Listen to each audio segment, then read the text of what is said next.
Pour 4 minutes, chers collègues.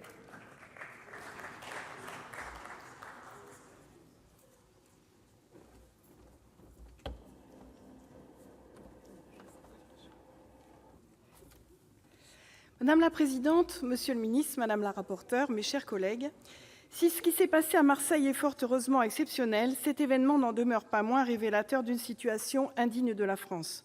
Aussi, je tiens à remercier notre collègue Bruno Gilles pour son volontarisme et à l'assurer de la mobilisation de notre groupe sur ce sujet.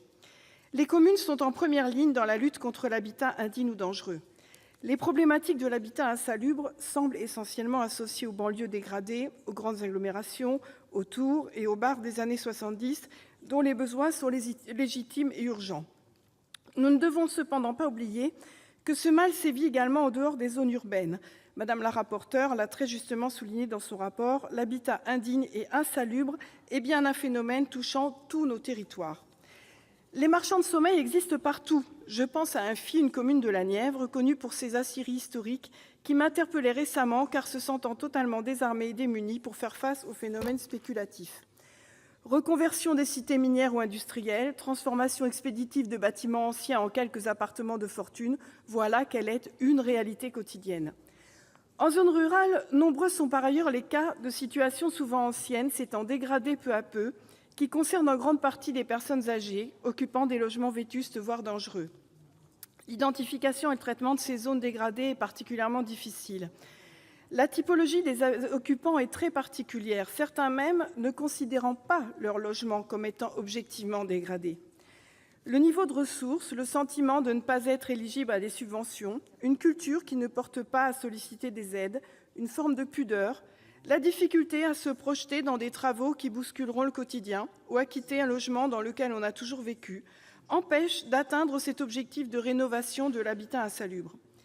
Et puis, il existe aussi le stade suivant dont je n'ai pas entendu parler, celui de la ruine inoccupée, dans le bourg, que les élus voient lentement se dégrader en faisant le constat de leur impuissance. Il s'agit également et réellement d'habitats dangereux, et je pense à monsieur le maire de Saint-Sauge, qui, le jour de ma visite dans sa commune, a dû faire déguerpir une bande d'adolescents qui, ne croyant pas mal faire, jouaient dans une maison menaçant de s'effondrer. Quels sont les recours de la municipalité ? Certains bâtiments doivent purement et simplement être détruits. Voici ce que dit la loi. Le maire, qui a connaissance de tels faits, peut de sa propre initiative engager une procédure de péril.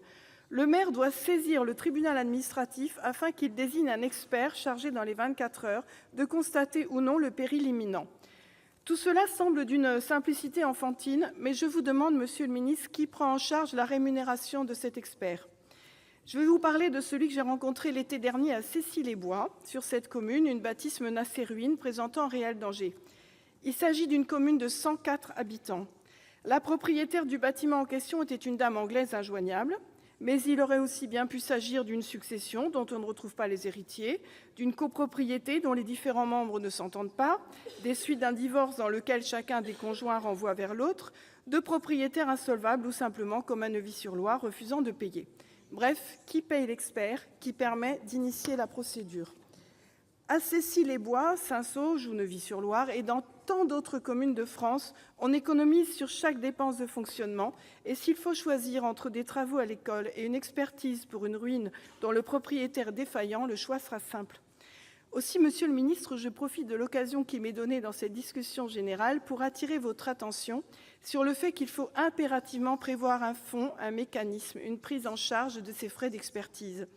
Si l'État souhaite réellement éradiquer sur l'ensemble du territoire national l'habitat devenu trop dangereux pour être occupé ou pour être reconverti, alors il faut prévoir un mécanisme qui permette de travailler aussi sur les bâtiments en péril.